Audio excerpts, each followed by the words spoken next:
जो उनका निधन हुआ है वो दुखद है और मुझे लगता है कि ये एक ऐसी चीज़ है जो किसी के हाथ में नहीं होती है। जीवन ईश्वर के हाथ में है, कब कौन चला जाए इसके बारे में कौन कह सकता है।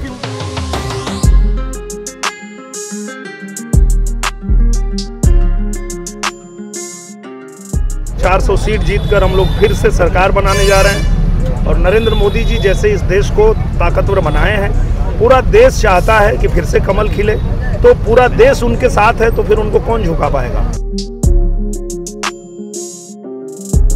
देना चाहिए उनको।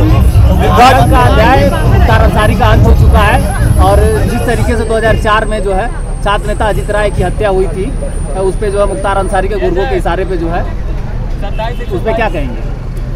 उसमें हम क्या कह सकते हैं? जिसके विषय में कानून, अगर कोई कानूनी कार्रवाई हो रही है, कोर्ट उसको फैसला दे रहा है तो वो तो कोर्ट का फैसला है। बाकी जो उनका निधन हुआ है वो दुखद है और मुझे लगता है कि ये एक ऐसी चीज़ है जो किसी के हाथ में नहीं होती है। जीवन ईश्वर के हाथ में है, कब कौन चला जाए इसके बारे में कौन कह सकता है। लेकिन उनके परिवार वालों का तो भाजपा सरकार पर ही आरोप है, तो उसकी जांच हो जाएगी, जांच होकर पता चल जाएगा। अगर देखिए कोई भी किसी पे आरोप लगाता है तो उसकी जांच होती है और जो भी सच है वो सामने आता है। आपका गृह जनपद वहीं के रहने वाले वो भी, आप भी वहाँ हैं, तो क्या माहौल है इस समय वहाँ पर?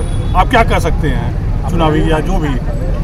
कहना क्या है, पूरा देश राममय है और पूरे देश में जो है वो कमल खिल रहा है। 400 सीट जीतकर हम लोग फिर से सरकार बनाने जा रहे हैं और नरेंद्र मोदी जी जैसे इस देश को ताकतवर बनाए हैं, पूरा देश चाहता है कि फिर से कमल खिले, तो पूरा देश उनके साथ है तो फिर उनको कौन झुका पाएगा।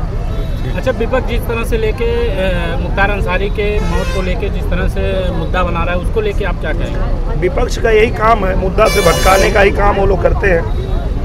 वो अपने हार का जिम्मा कभी ईवीएम पे फोड़ देते हैं, कभी कुछ फोड़ देते हैं, कभी कुछ कह देते हैं। विपक्ष के पास काम है नहीं, उन्होंने कुछ किया है नहीं, जनता के बीच रहे हैं नहीं, तो अभी यही सब बातें करेंगे वो लोग।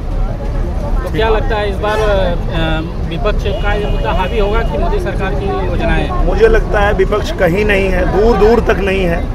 पूरा देश देख रहा है कि प्रधानमंत्री जी के नेतृत्व में हमारा देश कैसे आगे बढ़ रहा है और आगे भी जो प्रण लिया है प्रधानमंत्री जी ने उसको पूरा करने के लिए हम सब कार्यकर्ता खड़े हैं और उनके हम सिपाही हैं और उनके साथ हम लोग खड़े हैं। 400 सीट जब जीत के नरेंद्र मोदी जी तीसरी बार प्रधानमंत्री बनेंगे तो आजमगढ़ भी उनके साथ खड़ा होगा, इसके लिए हम लोग भी आजमगढ़ में डटे हुए हैं।